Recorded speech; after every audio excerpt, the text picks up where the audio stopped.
There's a strange irony that plays out in the lives of many smart kids. They were the ones who had promise, who were told they'd go far. They were praised, rewarded, held up as examples. They stood out for their intelligence, and for a while, it felt like a superpower. But somewhere along the way, that gift became a weight. And now, many of those same kids, grown up, on paper successful, feel stuck, disconnected, alone. They were supposed to thrive, but instead, they stall. They can't find motivation. They feel socially behind. They struggle to start things, to follow through, to truly connect. And worst of all, they don't know why. Because nothing looks wrong. They're still bright, still capable. But inside, there's this quiet ache, like life is happening to everyone else, and they're just watching it from behind glass. Here's the hard truth. For many gifted kids, intelligence became an identity. And when being smart becomes who you are, instead of just something you have, that identity turns fragile. The thing that made you feel special becomes the thing you feel you have to protect. Because you weren't praised for your effort. You were praised for your ease. You were admired for doing things without trying. So you learned a dangerous rule. If I'm really smart, this should be easy. And that rule poisons growth. Because the moment something feels difficult, it's no longer just a challenge. It's a threat. A sign that maybe you're not who everyone said you were. So you start avoiding anything with risk. You stop raising your hand unless you're sure. You avoid games you might lose. You stop chasing dreams you might fail at. And slowly, your world shrinks. You stay where you're already good. You play it safe. You protect the image, while the rest of the world is learning, falling, fumbling forward. You're stuck behind the glass, trying to stay impressive. But the cost is high, because real connection, the kind that builds friendships, that makes you feel alive, it doesn't come from being impressive. It comes from being in it, from joining the club even if you suck at it, from doing the awkward thing, from showing up anyway. And when you opt out of all that, you also opt out of belonging. You feel the loneliness creep in. And because you're smart, you try to fix it with logic.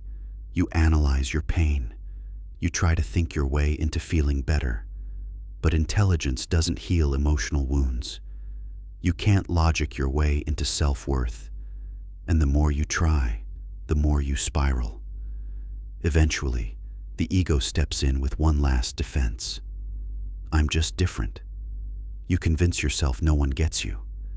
You say you're too deep, too unique, too complex. Not because you truly believe it, but because it hurts less than admitting you feel left out. This is what we call defensive arrogance. A wall you build so high, even you can't climb out of it. And behind that wall, you stay safe, but completely alone. So how do you get out? The answer is simple, but not easy. You have to let go of being the smart kid.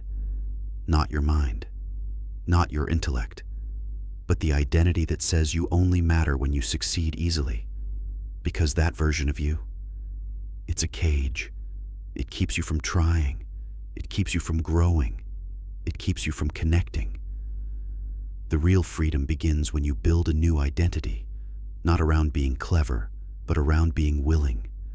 Willing to show up, willing to suck at something, willing to be uncertain, awkward, unpolished. Because growth doesn't come from perfection. It comes from presence, from being in the room, from trying, failing, laughing, stumbling, and doing it again. It comes from choosing connection over performance. And yes, it's scary. Yes, it's humbling. But it's also real, and it's the only way to finally feel whole. You don't need to be the smartest person in the room. You just need to be someone who shows up anyway, even when it's messy, even when it's unfamiliar, even when you don't feel ready. And if you can do that, if you can take off the mask and step into the world as a full, flawed human, that's when connection begins. That's when you start to belong. Not because you proved your worth, but because you stopped needing to. And maybe for the first time, you'll feel at home. So if this spoke to something you felt but never had words for, if you saw a piece of yourself in this, you're not alone. And if you want more content that goes deeper, not just surface-level motivation, but the real stuff that makes you think and grow, then consider subscribing. Drop a like if this hit home. Share it with someone who needs to hear it. This channel isn't just about videos. It's about building something real, together. Thanks for watching. I'll see you in the next one.